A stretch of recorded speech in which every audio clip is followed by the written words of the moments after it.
Aloha, YouTubers. Hi, I'm Rock, and I'm coming back at you with another live stream. And today's live stream, oh, like right when I, start my live stream, you get something. so, well, today's live stream, I'm going to talk about um, the DJI Avata Pro View combo, which I just purchased and just received, and I actually did my first flight um, today. But I had it for a while, but um, I got I was down and out for about a week, and I'm still down and out, just recovering from my injuries. So I ended up having an accident. So suffered a shoulder injury on my left shoulder. I don't know what they call it, contusion on top of my forehead, and then sprained my knee and a lot of road rash. So yeah, sorry if this video is gonna end up being long. I was kind of debating if I should do an edited version, which I probably still will. But for now, I'm just gonna live stream. I try to do edited videos, but for some reason, I'm not very good at it anymore. I just don't have the patience and uh, you know the amount of takes that I always end up doing. It just gets frustrating. And so I figure I live stream, you're under pressure, so the best comes out of me. And I guess I tend to do it a lot better, even though the live streams are longer. But without any jibber jabbering further ado, let's get to it. So in the DJI Avata Pro View combo, you get, of course, is the quadcopter or the drone right here. That includes the 4S battery. I'm not gonna go into specific details or overview on the DJI Avata. There's a lot of YouTubers, a lot of fellow YouTubers. Um, yeah, they're not gonna go to the whole overview, description, specifics on the Avata. There's a lot of YouTube videos on it. If you need to know the specifics, you should go on the DJI website, dji.com. But I do have the link in the description box below. If you want to go check out this DJI Avata Pro View, I do have the Amazon link. It is an affiliate link, so if you want to go check it out, go check it out. And then so you have, I know you have a 2-axis gimbal. I think the sensor on this is the sensor is 1.1 and 1.7 inch sensor with 155-degree field of view. So 2-axis gimbal, so that's basically for camera. It is able to shoot 4K footage at 60 frames per second, which is pretty good. The video footage is pretty awesome. And then it also comes with, I guess, what they call a motion controller, kind of like flying an aircraft. This is pretty. You have to get used to this.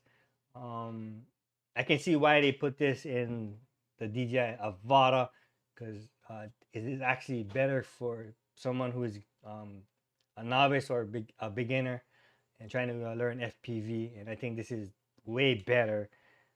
Yeah, you can see my injuries on my palms, but yeah, this is a lot better than actually trying to fly FPV on a actual RC controller. That's what DJI called it. Controllers, RC controller or transmitter with the 2 sticks, mode 1 or mode 2. I think as like a novice or beginner, it is a lot easier to fly this FPV. And then it also comes with the charger right here, real simple, easy. USB-C USB connector C right back here, and connect the battery right back here. Not gonna demonstrate it again, sorry. A lot of YouTube videos out there, YouTubers. And then you have the battery for the goggles 2, not goggles V2, but goggles 2, which I have right here. So lot smaller than the previous generation goggles. I kind of like the goggles 1 or goggles V2 um, style. Um, I can understand why they went with the smaller form factor. So basically, you have your Doppler settings right underneath, right here. And then I guess your magnifying strength right down here when you turn the knobs. And then they also has it right inside here with the numbers you can adjust, but I'm fine at, I guess it's at 4.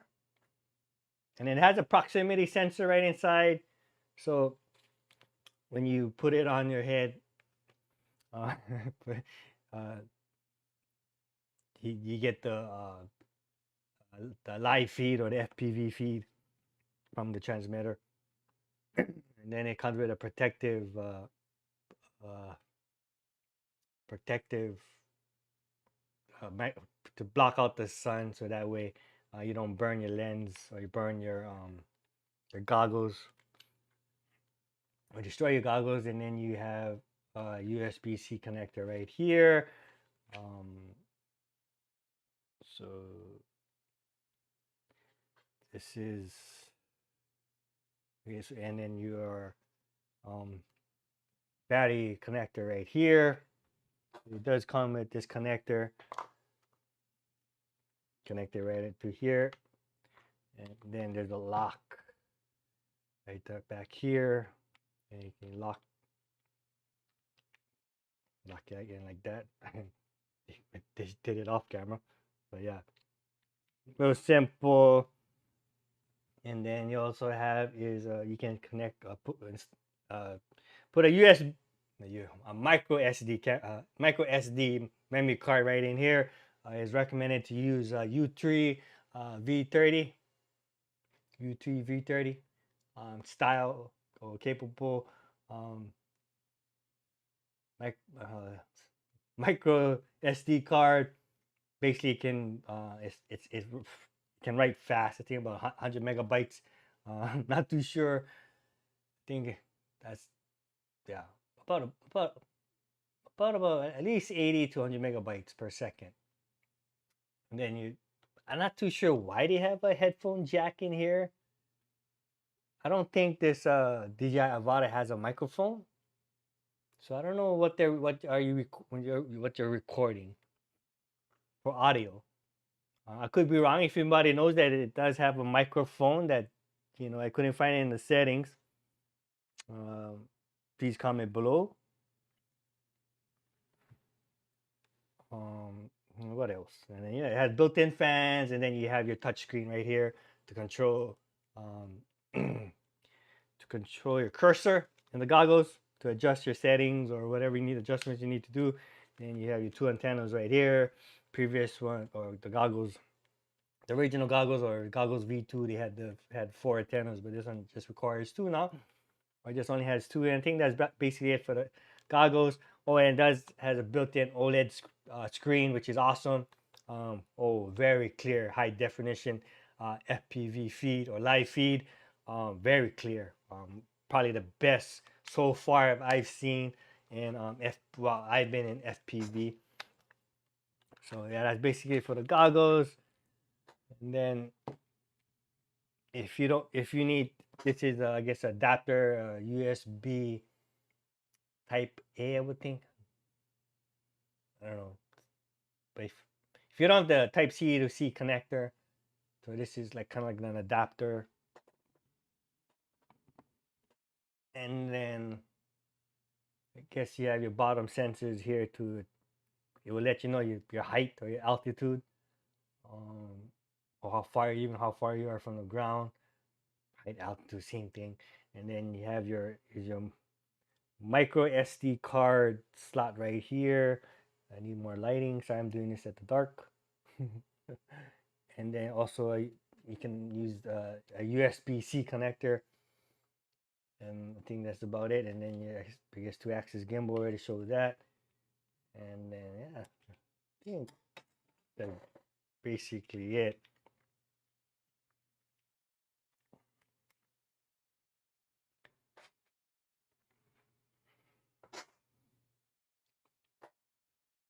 yes, I do have flight footage, but I'll probably do that in the edited version.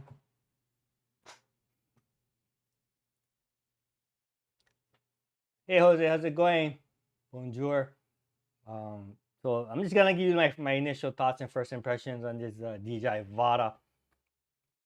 I have my notes in front of me, so I'm just gonna go with my notes. I think I have 12 talking points, but I'll try to go really quick and really fast. Um, so the default settings for when you record video on the DJI Avata, it records at 4K at 60 frames per second, wide, 16, 16, 69 aspect ratio, and rock steady is enabled or is on. Like I said, the footage is pretty awesome, not only in the FPV feed, but also recording. It is really, you can say, better than GoPro quality. I think you will have to. I do recommend running an ND filter with this DJI Avata. They do have it available on the DJI website, which is it runs for $79. This ProView combo, it cost me $1,388 before taxes, before shipping. I don't think DJI charges you for taxes, but yeah, the video footage is very top notch, very good. Um, yeah, and the drone itself comes with a 22 gigabyte internal storage, but I think only at least 21 gigabytes is available to record, or people say 20 gigabytes, but when I connected this to my PC, it was 21 point something gigabytes of free space. So that equates to um, 22 minutes of 4K at 60 frames per second video footage, which is really good. That's a lot of footage. I think that's more than you need, and well, it depends how many how many flights, but you can pretty obviously can record about 4 flights at least. Um, but we'll get back. I'll get to that. I'll get into that when we get into flight time. So yeah, so 22 minutes of footage for 4K at 60 frames per second. So you can get a lot more if you do 1080 or even a 720, depending on your frame rates. But yeah, you know, but 4K 60, really good. And then for the motion controller, oh yeah, motion controller, like I said earlier, if you're a beginner or wanting to get into FPV or novice, it's a great way to learn. Now, would I want to learn a motion controller? No, because I would rather. Um, well, it depends on the situation and the purpose. So, like, if you just wanted to get simple FPV footage or video aerial footage, then the motion controller is really good enough. But if you wanted to get going into manual mode or acrobatic mode, then I would say it is better to learn on an RC controller. You can do both. You know, it's just like I said, depends on your ambition. So I guess just if you wanted to just start off and get the feel of it, the motion controller. But if you want to go to the next level, it's all about that, 2-stick RC controller transmitter to take your footage to the next level. Just if you want to do acrobats, so yeah, motion controller is good enough. If you if you want to take it to the next level, RC controller. Me personally, because I've done the transmitter, the stick, that's the way to go. But if I just wanted to get a simple aerial footage, yeah, motion controller does the job. So point number 5, yeah. So in regards to the motion controller, easy to maneuver around objects, really easy. I think a lot more easier than the transmitter or the sticks. And but for some strange reason, it doesn't feel very. Uh, if you feel it, I feel latency, some kind of like a slight delay. Um, yeah, it just feels like there's a delay when you use a motion controller. Maybe it's because I had it in normal mode. I think when you go into sport mode, it probably respond more. The quad probably responds more like responds a lot quicker and faster on sports mode than you do normal mode. So I probably will have to do some sports mode practicing. So that is just like we'll put an asterisk on it, and then altitude and getting used to. Okay, so like with the motion controller, it's easy to turn left and right, right? Because basically you just do this, right? So like you just tilt the controller to in the direction you want to turn. And the thing is though, like, because this is for the throttle, but if you're just hovering right in place and you turn the controller, the quad would just turn. Yeah, there's no roll, so it would just turn. That's what they call a y-axis. Got to refresh on my, my quadcopter vocabulary or etiquette. So it won't roll, right? It will just yaw. Oh, yaw, that's what it is. Yeah, y-axis, yaw. So it will just yaw to whatever direction you do the motion controller. And it's kind of it's funny because the goggles you can activate head tracking, but you should be able. I guess that's interesting because in some YouTubers videos when I was watching their reviews, if you turn your head to the left and right, it's the same thing like the motion controller, right? So the quad camera will turn to the left or the right, but because this is a 2-axis gimbal, right, it only moves up and down. So yeah, kind of interesting. I mean, so the whole drone, I guess you want to call it, will turn left or right according if you're using the head tracker on the FPV goggles 2, right? And then if you raise your head or you raise your head down, the camera will go up and down.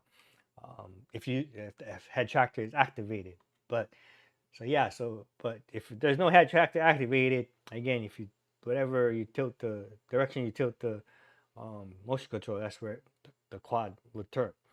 And then if you want to go down, it will go down. You just go down, and if you want to go up, you want to go up. And I think for me, trying to get used to I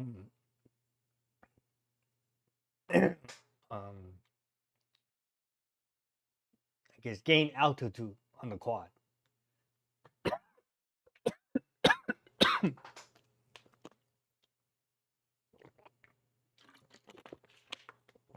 Or understanding the altitude of where the quad is, because when you hit the throttle, you just go forward. So if you want to gain altitude, right, you have to I guess raise or push, go pull the motion controller towards you, right, and it will gain altitude. And then if you want to decrease your altitude, you push the motion controller away from you. And it is like it is a unique for me. It's a different, it's a totally different experience.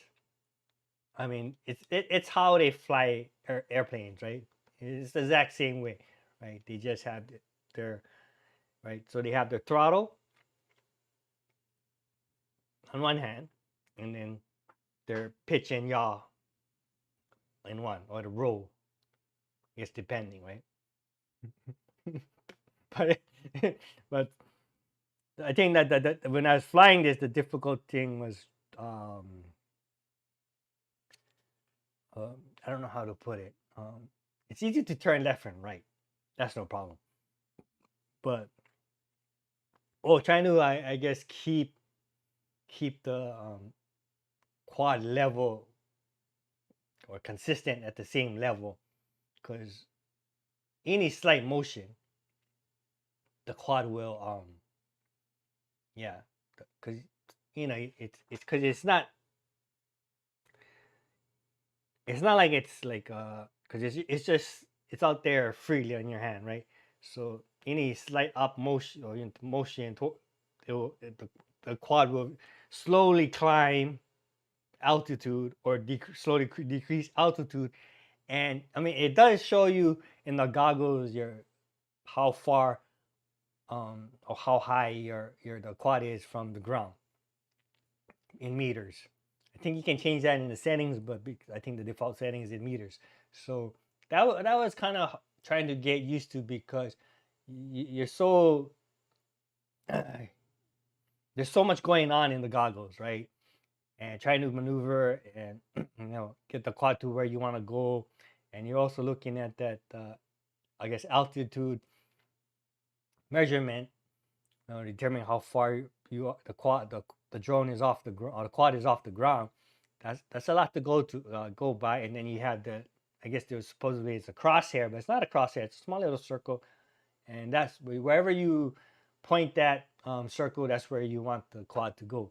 And I think I guess yeah, the for me it was about trying to like not only pointing to where to go, but where I wanted to uh, climb in altitude or decrease my altitude, increase my altitude, decrease my altitude. I think that's the trying to learn that part of flying with the motion controller, right?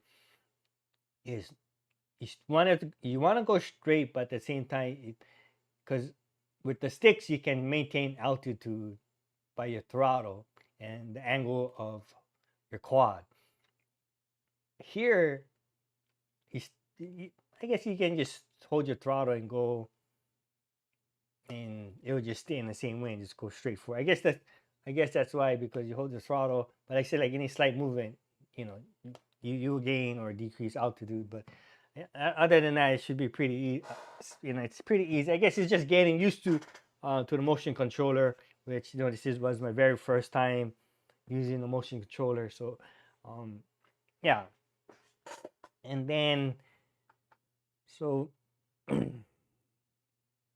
point number 6, yeah, the altitude need getting used to, like the rise and fall of the altitude, or the climbing or the descending of the altitude is, I guess, the only challenge with the motion controller.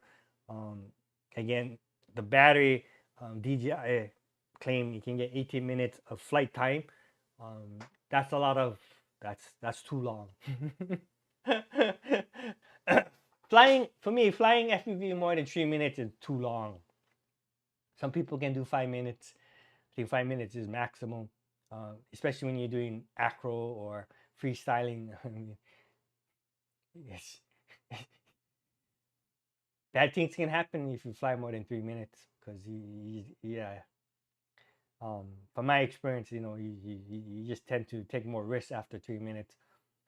And that's the only way you can get better sometimes, but sometimes it's unnecessary. So 18 minutes is, a lot. It's a lot, which is good, especially if you're a beginner.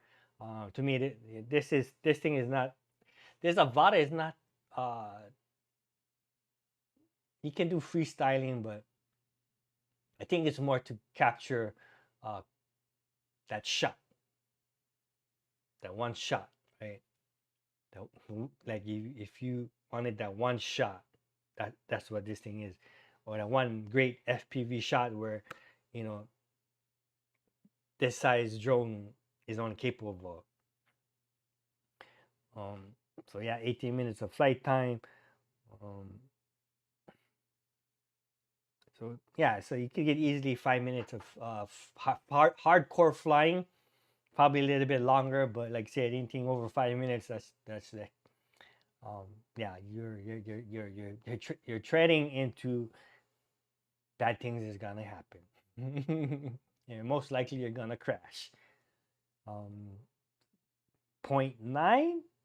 Um, Again, goggles, crystal clear HD footage feed, very crystal clear, best that I've um, experienced since I've been FPVing.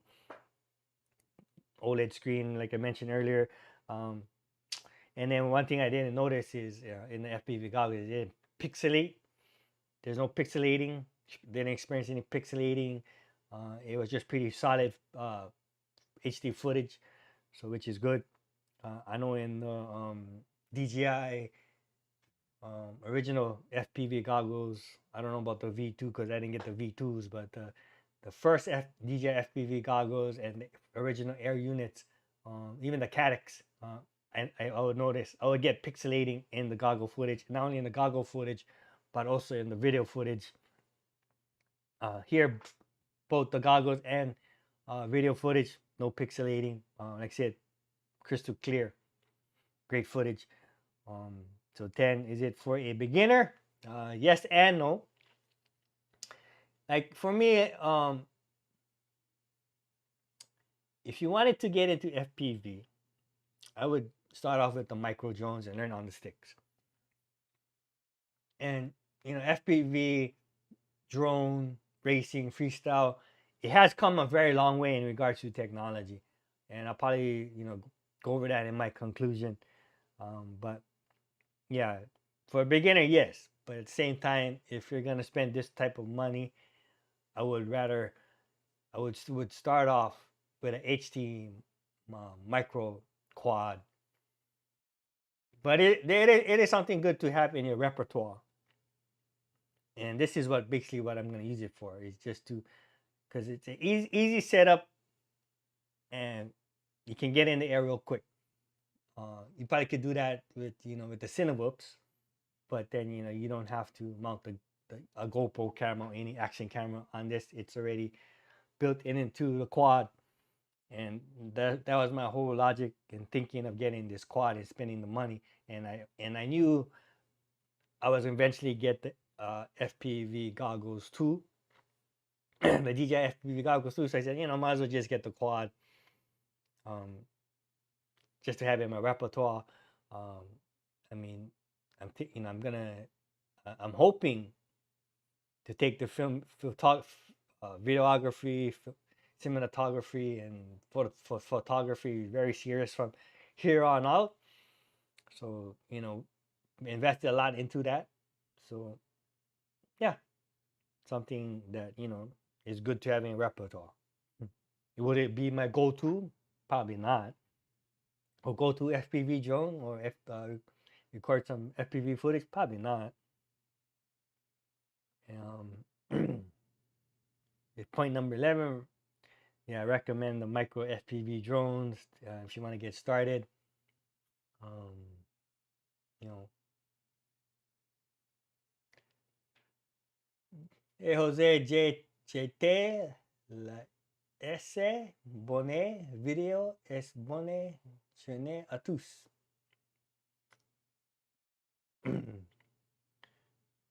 Point 12, good to have. Yeah, I guess I did. I guess I went over point 11 and 12. Good to have in your repertoire. So I think that's basically it. So, in conclusion, it is a bit pricey when you buy this Pro View combo. Like I said, I think at the end of the day, you're almost spending $1,500 US dollars. Um,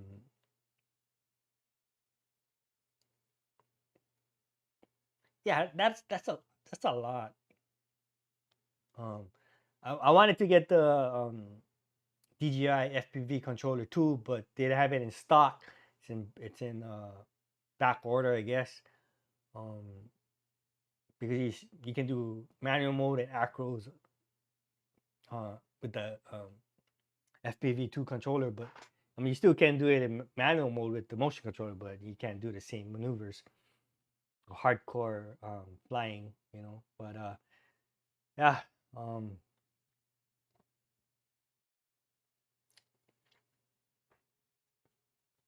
I think in my honest opinion, I don't think this is gonna be a big seller. It's not flying off the shelf. I think because it's priced too high for a lot of people. Um, but in actuality, um, the price for the drone, which is right here, is like it runs about less than $700, over $600. And what you're getting is you're getting everything. You're getting, is the battery included with the drone? Or you just buy the drone? I think the battery is included. Pretty sure it's included. Let's go to DJI real quick.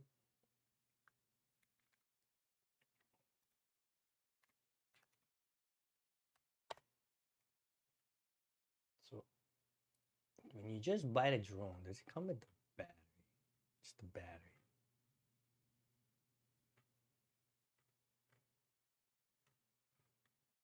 Okay.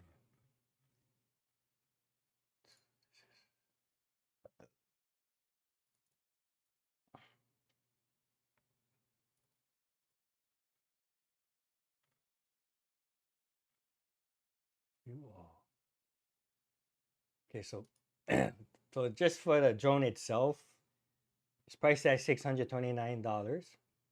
Um, so it looks like it does come with the battery. It does come with the battery, I guess. In the box, yeah. So DJI Avata Intelligent Flight Battery. So it comes with the battery. Um,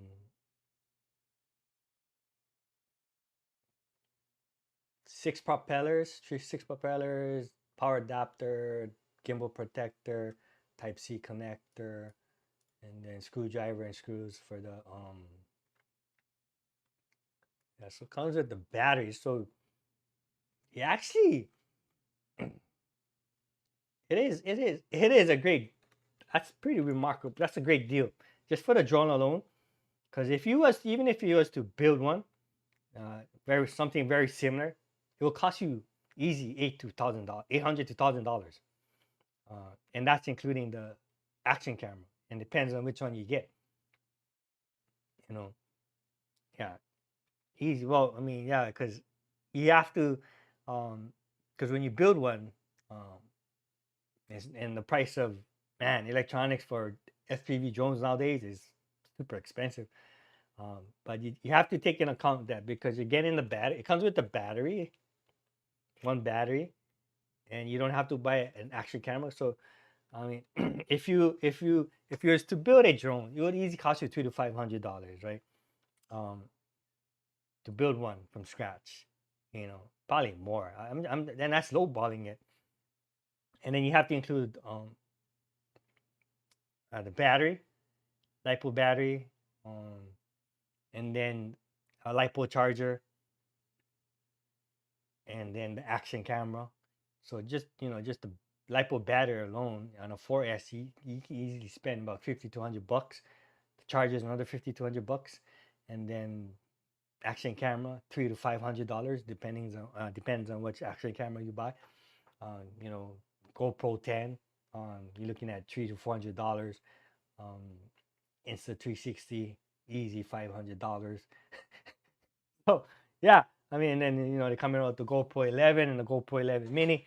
Um, so this is a great bargain because you're getting, like I said, you're getting 4K at 60 frames per second included in the drone. So you don't have to buy action camera.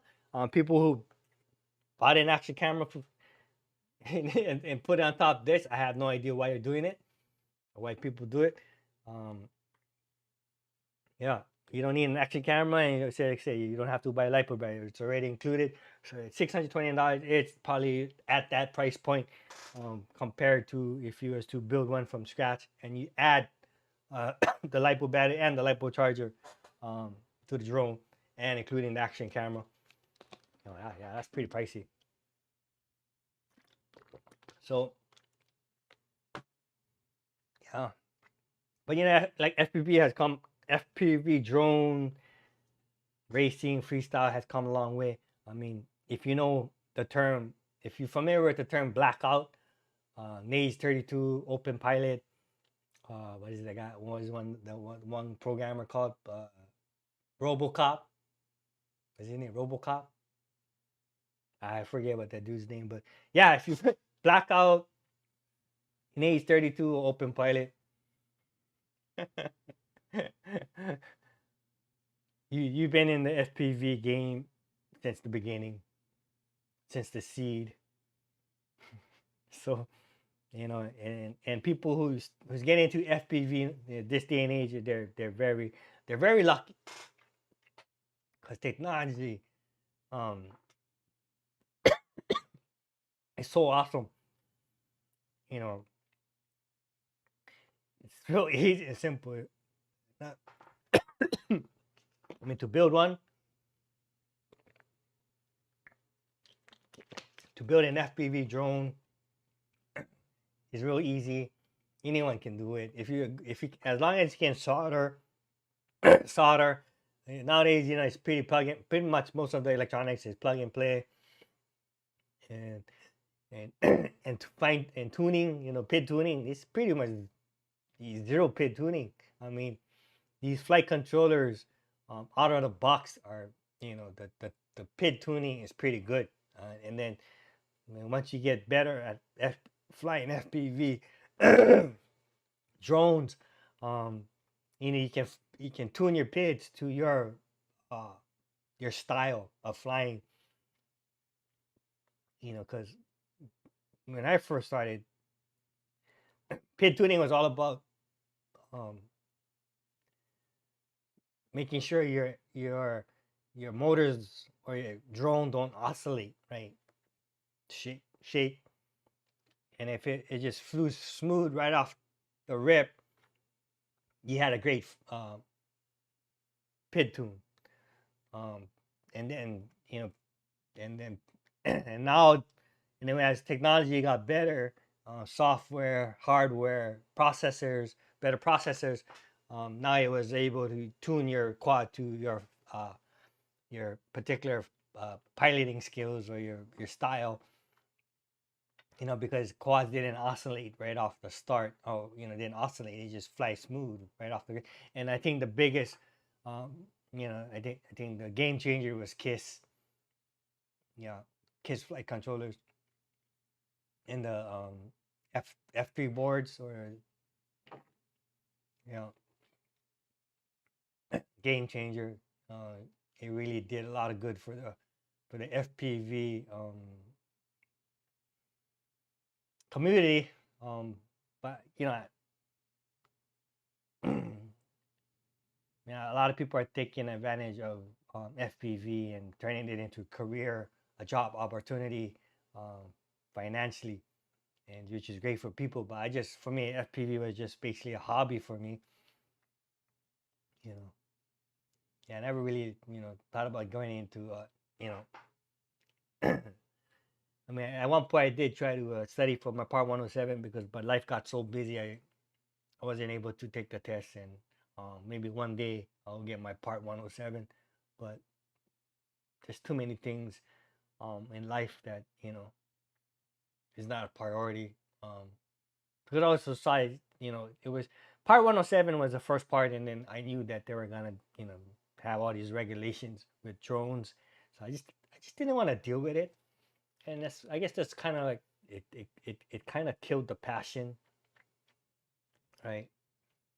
Killed the passion for flying FPVs, flying FPV. And it's hard to find um in a safe flying area where nobody's around. Is especially now. I mean, there's so much people in the world, and no matter where you go, there's always somebody. And for me, like when I fly FPV, I don't want nobody around, because you want to fully concentrate. And then you don't want people coming up to you and asking you about a million questions. So you know so yeah, that kind of killed the passion for me. I mean, I still do FPV. I haven't flown maybe in at least a year or two. Yeah, it's probably my first time flying in a long time, very long time. um and I guess that's the reason why I wanted to get this DJI Avata, because it was just basically plug and play and be able to fly again. um but will I ever, and plus, like, I said like FPV parts, especially electronics like flight controllers and ESCs, and is the price is just ridiculous. It's just way. It's like, really? I remember back in the days where flight controllers were like $29.99. Now they're like triple to double, at least double or triple that now. $50, $60, some might even say $80. So that's crazy. And it's funny like how they're trying to say their technology is the next best thing, but to me, um, once they D-Shot 600 was what you call a peak, the pinnacle. And I know they have like D-Shot, they came out with D-Shot 1200, D-Shot 2400, and one wire and all these. And I tried all these different, you know, there's no any significant difference. Honestly, to tell you the truth, man, I didn't see feel any significant difference.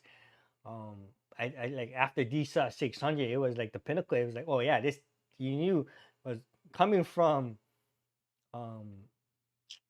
what was one shot. I guess it was a one shot. Yeah, one shot to D shot. That was when they went digital with the PWMs. That's when it was a game changer. The quads flew a lot way better. But after that, when it, D-Shot 1200, 2400, one wire, I don't see any difference. And then they're trying to come out with, quicker, faster CPUs, and the loop times are, it's fast enough. I mean, you know, what are you trying to do? I think, I could never understand why they couldn't have like how the Avata, where it has the brakes, right? You press one button and it should just hover in one place and just stop.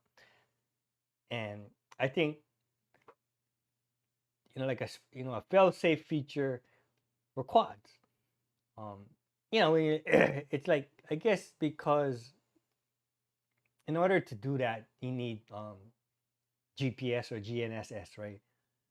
And I guess, yeah, yeah. I think that would have saved me a lot of money, a lot of crashes, a lot of heartaches, a lot of lost FPV drones. But yeah, I think that's about it for this initial thoughts and review. I knew this live stream is going to be long. I don't know. I may. Yeah, it's funny. Once you live stream, you can't go back to video editing.